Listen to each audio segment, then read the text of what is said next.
Hi நண்பா, இந்த ஒரு வீடியோவில் தளபதி விஜய் சார் நடிப்பில் வெளியான தி கோட் திரைப்படம் 4வது நாள் முடிவில் உலகம் முழுவதும், அதாவது வேர்ல்டு வைடாக இதுவரையும் எவ்வளோ கலெக்ஷன் இருக்குது அப்படின்றதான் இந்த ஒரு வீடியோவில் நம்ம அடியில் வந்து பார்க்க போகிறோம். அதுக்கு முன்னாடி தி கோட் திரைப்படம் பார்த்தவங்க படம் எப்படி இருக்குது அப்படின்றத மறக்காமல் கமெண்ட் பண்ணுங்கள். அப்படியே நம்ம சேனலை சப்ஸ்கிரைப் பண்ணாமல் இருந்தீங்கன்னா மறக்காமல் பண்ணிக்கோங்க.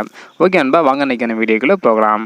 4வது நாளில் எவ்வளோ கலெக்ஷன் இருக்குது அப்படின்றத பார்க்குறதுக்கு முன்னாடி 3வது நாள் முடிவில் உலகம் முழுவதும் தி கோட் திரைப்படம் 270 கோடி வரை வந்து கலெக்ஷன் இருந்தது.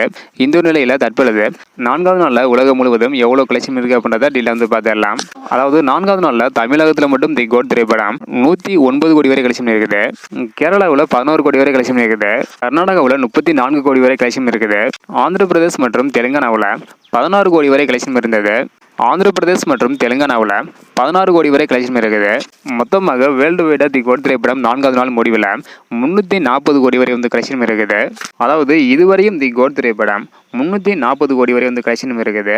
அடுத்தடுத்து எவ்வளோ கலெக்ஷன் வருது அப்படின்றத வெயிட் பண்ணி பார்க்கலாம். ஓகேன்பா, இந்த மாதிரி தி கோட் திரைப்படம் தமிழ்நாடு, கேரளா, கர்நாடகா, ஆந்திர பிரதேஷ் இந்த மாதிரி வேர்ல்டு வைடாக எவ்வளோ கலெக்ஷன் பண்ணுது அப்படின்றத தெரிஞ்சுக்க நினச்சிங்கன்னா மறக்காம நம்ம சேனல் சப்ஸ்கிரைப் பண்ணிக்காங்க. இந்த வீடியோ பார்த்தீங்கன்னா மறக்காம எல்லாருக்குமே ஷேர் பண்ணுங்கள். ஓகே நண்பா, தேங்க்யூ.